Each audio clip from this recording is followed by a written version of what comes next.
আজ রাত ইউরোপীয় ফুটবলের ইতিহাসে সবচেয়ে স্মরণীয় কিছু দ্বৈরথের জন্ম দেওয়া দুটি দল লিভারপুল এবং রিয়াল মাদ্রিদ মুখোমুখি হচ্ছে। আবারও চ্যাম্পিয়ন্স লিগের মঞ্চে তাদের দেখা হচ্ছে, যেখানে এবার কেবল মাঠের প্রতিদ্বন্দ্বিতায় নয়, আছে আবেগ, প্রতিশোধের গন্ধ এবং এক কোচিং মহারথীর প্রত্যাবর্তন। রিয়াল মাদ্রিদ এই মুহূর্তে ইউরোপের অন্যতম সেরা ফর্মে আছে।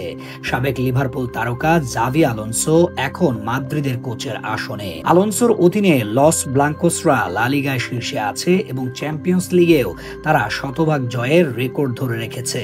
আলোনসোর রিয়াল মাদ্রিদ এখন আক্রমণের ক্ষেত্রে আরো ধারালো এবং দ্রুত।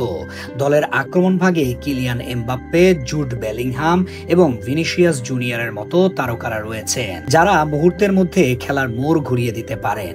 বিশেষ করে বেলিংহামের মিডফিল্ড থেকে আক্রমণে উঠে আসা এবং এমবাপ্পের গতি লিভারপুলের ডিফেন্সের জন্য কঠিনতম পরীক্ষা হতে চলেছে। তাদের মিডফিল্ডে তরুণ ও অভিজ্ঞতার দুর্দান্ত মিশ্রণ রয়েছে, তবে রক্ষণে ইনজুরি জনিত কিছু দুর্বলতা রয়েছে যা লিভারপুল কাজে লাগাতে পারে। অন্যদিকে আর্নে স্লটের অধীনে লিভারপুল এই মৌসুমে কিছুটা অস্থিরতা দেখিয়েছে। প্রিমিয়ার লিগে টানা 4 ম্যাচ হারার পর তারা শেষ ম্যাচে অ্যাস্টন ভিলাকে 2-0 গোলে হারিয়ে আত্মবিশ্বাসে ফিরে পেয়েছে, কিন্তু তাদের ফর্ম এখনো রিয়াল মাদ্রিদের তুলনায় নড়বড়ে। লিভারপুল তাদের পুরনো হাই ইন্টেন্সিটি প্রেসিং এবং অ্যানফিল্ডের পরিবেশকে কাজে লাগাতে চাইবে। তারা দ্রুতগতিতে বল দখল করে মোহাম্মদ সালাহ এবং তাদের ফরওয়ার্ডদের মাধ্যমে রিয়ালের রক্ষণের দুর্বলতা খুঁজে বের করতে চাইবে। স্লটের প্রধান চ্যালেঞ্জ হবে দলের ইনজুরির সমস্যা, বিশেষত গোলরক্ষক অ্যালিসন বেকার এবং ফরওয়ার্ড আলেকজান্ডার ইসাকের অনুপস্থিতি, এবং মিডফিল্ডে রিয়ালের গতিময় অ্যাটাককে নিয়ন্ত্রণ করা।